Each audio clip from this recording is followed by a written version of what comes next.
Vegas was walled off, with the zombies left inside to haunt the abandoned city. Mr. Ward, how would you like to make $50 million? That's a little bit of the trailer for The Army of the Dead, a film new to Netflix, directed by Zack Snyder. You may remember not too long ago the pressure from fans that forced Warner Brothers to release Snyder's longer, uncut version of the Justice League. Well, now Snyder's back, trading in superheroes for an apocalyptic adventure. I checked in with Eli to talk about this new zombie film. So Eli, the thing I'm curious about is how does Army of the Dead fit into the whole Zack Snyder body of work?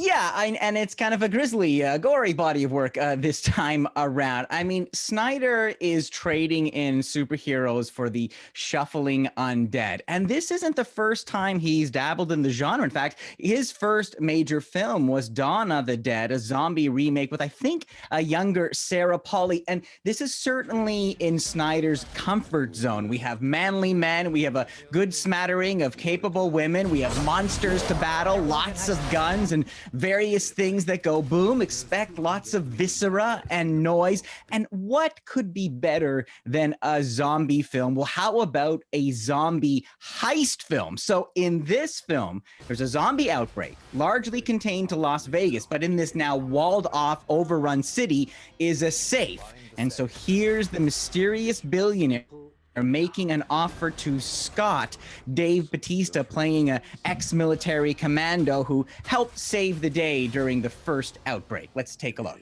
There's $200 million in the vault beneath the strip, with a 32-hour window to get it out. Find the safe. This should be a simple in and out. It's not too late to go back.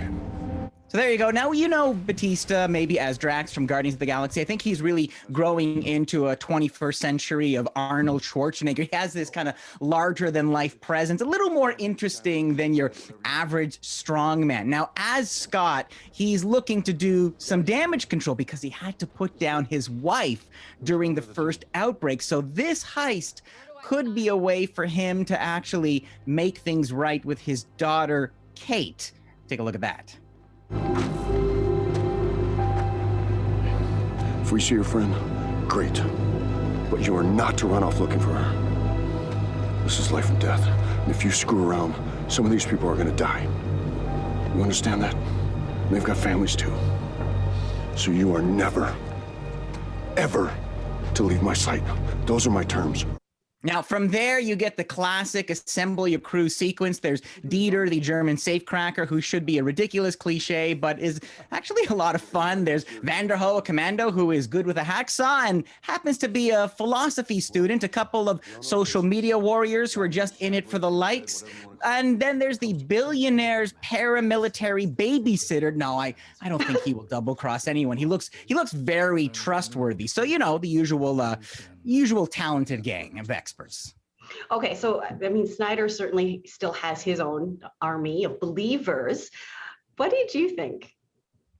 You know, this is Snyder getting exactly what he wants. I mean, Netflix basically just said, here's the money, have fun. And the result is this 2.5-hour zombie film that really should have been a tight 90 minutes. It's Snyder doing what he does best, and then all the rest when he can't exactly help himself. So I'm going to use my star system, rating various parts out of 5 to track my feelings around the film. It begins with a wildly entertaining origin story. How did the zombies get to Las Vegas in the first place? So we see a great showdown with the soldiers, gives us a sense of really what makes the zombies different. So I'm going to give that 3.5 stars out of 5 for that part. So there you go. And then we get an opening title sequence.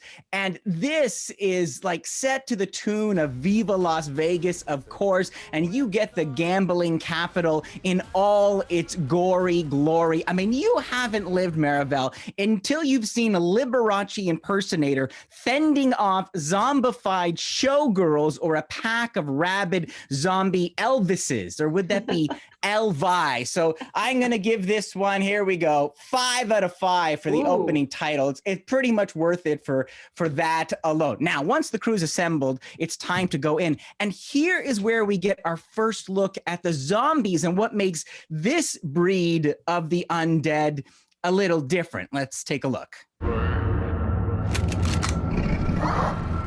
What the?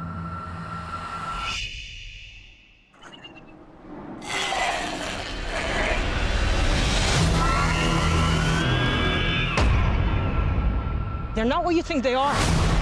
They're smarter. They're faster. They're organized. So there you go. There's essentially like a zombie queen and a king. There's even a zombie tiger, which was created with the consultation of Carol Baskin, because Hollywood. Now, in this version, there are different breeds of zombies, including essentially the alphas, which can do special things. They call to each other in these kind of strangled, hideous crow sounds. There's an intelligence here. The zombies aren't just shuffling, they're scheming. So that part, pretty cool. I give that part 3.5 stars out of 5. So after that, our heroes have some minor skirmishes. A minor character is sacrificed. The group splits up. They need to get to a helicopter. They need to get the safe open. Oh, and I forgot, the government is going to nuke Las Vegas in a day. So there you go. The clock is ticking. Now, speaking of clocks ticking, at that point, truly, Maribel, I went to bed. I called it a night. I said, you know what, that's enough. I'm kind of tired. So I hit pause, because you can do that. It's Netflix. And I came back to it fully rested the next day. Like I said, the movie's a little too long. So my advice, the Glasner advice, break it up into 2 parts. So coming back to it, we get back with our heroes. You've got the mercenary and the philosopher and the safe cracker all trying to open that safe. You got Kate trying to find some friends trapped in one of the hotels. It's all going very well until it all falls apart. The billionaire's babysitter does the traitor's thing that we all expected him to do. The zombie hordes start showing up in earnest. And at this point, Batista is fully on automatic, nailing various zombies with headshots. But that doesn't stop the film from grinding to a full stop so daddy and daughter can have a heart-to-heart.